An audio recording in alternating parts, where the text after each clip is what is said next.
common theme I've been running into lately is getting calls from folks looking for help in how to downsize or calls from their adult kids starting the process in helping their parents downsize from homes they've been in for decades. In case you haven't noticed, the boomers are coming in hot. First of all, who are baby boomers? Folks born between 1946 and 1964, boomers are one of the largest generational cohorts in US history. And because of their size, shifts in their behavior like retiring, relocating, downsizing, or staying put, this ripples through the economy, housing market, and social services. Why this matters. Boomers are driving trends in healthcare, retirement planning, housing demand, financial planning, and family caregiving dynamics. Boomers still make up a massive share of American homeowners, and what they choose to do with their homes affects families and the housing market. So, before we launch into this, some stats. Among boomer homeowners who plan to move, 66% say they intend to downsize, and many currently live in homes with three or four more bedrooms. Of boomers who actually moved in the last decade, around 36% downsized when they moved. However, surveys found that a majority of boomers don't expect to leave their home soon. 54% say they never plan to sell their current home, and only about 15% expect to sell in the next 5 years. Other research shows 78% of older homeowners plan to stay in their current home as they age, with only smaller shares considering retirement communities or assisted living. Many boomers are choosing to age in place. However, with this thought, many homes may need updates, but only about 24% are preparing their homes for aging in place, i.e., safety and accessibility modifications. And roughly 75% have never added such features, which makes the concept of aging in place not ideal or problematic. There's reluctance to sell due to emotional ties, financial security, and lack of appealing smaller housing options. At times, folks may not have a choice but to downsize, which, as you can imagine, comes with its own set of complications filled with an array of emotions. I wanted to share the story of what I learned helping my parents downsize, the good, the bad, and the ugly. My name's Lexi Letty. I am a real estate agent licensed in Maine, New Hampshire, and Mass. First, let me tell you, my parents were living in the house I grew up in that they built in 1989. It was over 3,000 square feet on over 2 acres with 3 beds and 2.5 baths, finished basement. They were already going down south for the winter, and the house was becoming too much for them. Does this sound familiar? I had just bought a property 5 years ago where it had an option for an ADU or accessory dwelling unit, which that stands for, or an in law. My first thought was, cool, I can rent this out, make money. But one day I was reviewing the floor plan and it dawned on me I had something that was much sought after in this current real estate market: a first floor bedroom and a first floor bathroom.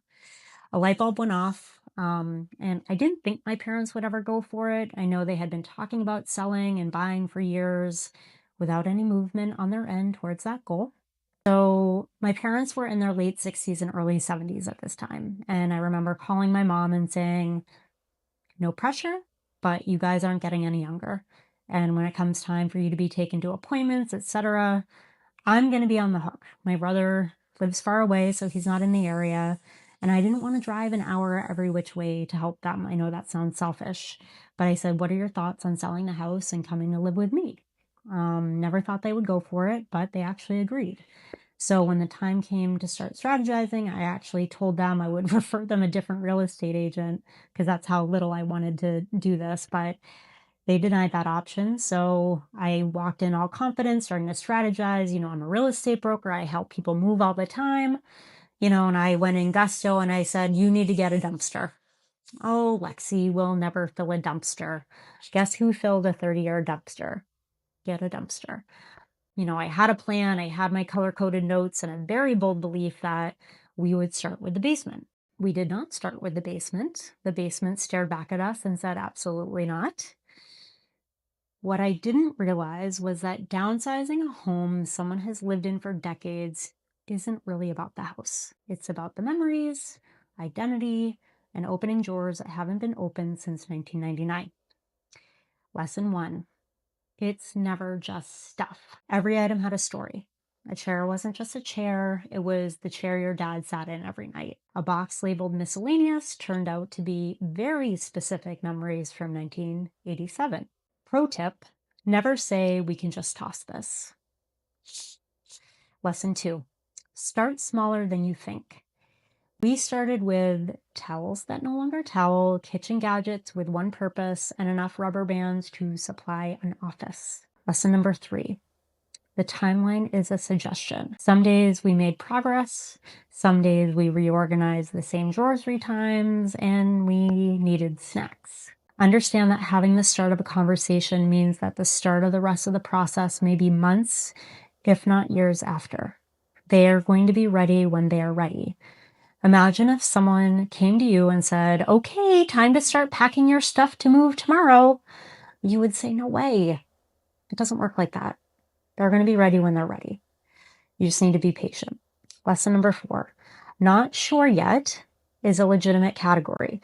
Sometimes you're just not ready to decide. You don't know if you'll ever need a bread maker, an overhead projector, or 5 identical rakes that all somehow came from different decades. And here's what I learned. Forcing decisions creates resistance. Once we introduced a not sure yet pile, the tension dropped immediately, because not sure yet doesn't mean no, it means not today. And weirdly enough, once items sat in that pile for a little while, the decisions became easier.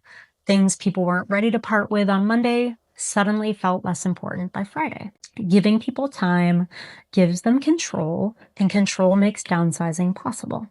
Also, for the record, no one has ever needed 5 rakes at the same time. Lesson number 5, outside help saves relationships.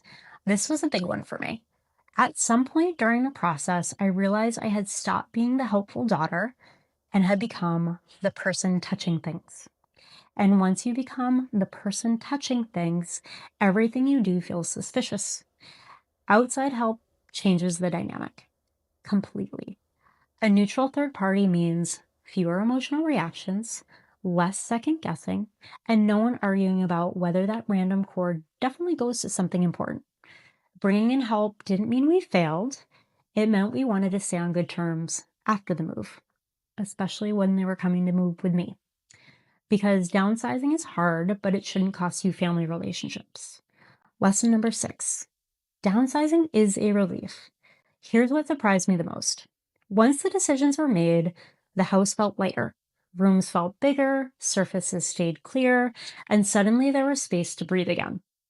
That's when I started hearing things like, why did we wait so long? The house looks so good. I forgot how big this house actually is. Downsizing didn't take anything away. It gave something back. Less to manage, less to worry about, and a lot more ease in everyday life. Helping my parents downsize changed how I help other families. This isn't about square footage, it's about respect and patience and knowing when to stop for lunch. If you're watching this and thinking, we should probably start talking about this, that's your sign. You don't have to have a plan, you don't have to be ready to move, and you definitely don't have to do everything at once. Sometimes the most helpful first step is just having a calm conversation with someone who understands both the emotional side and the logistics of downsizing. If you're a senior thinking ahead or an adult trying to support your parents, you're welcome to reach out. If your moving is still months or years away, a little guidance early on can make this whole process feel a lot lighter. If this video helped, share it with someone staring at a full house, wondering where to start. Thanks so much, and I'll talk to you soon.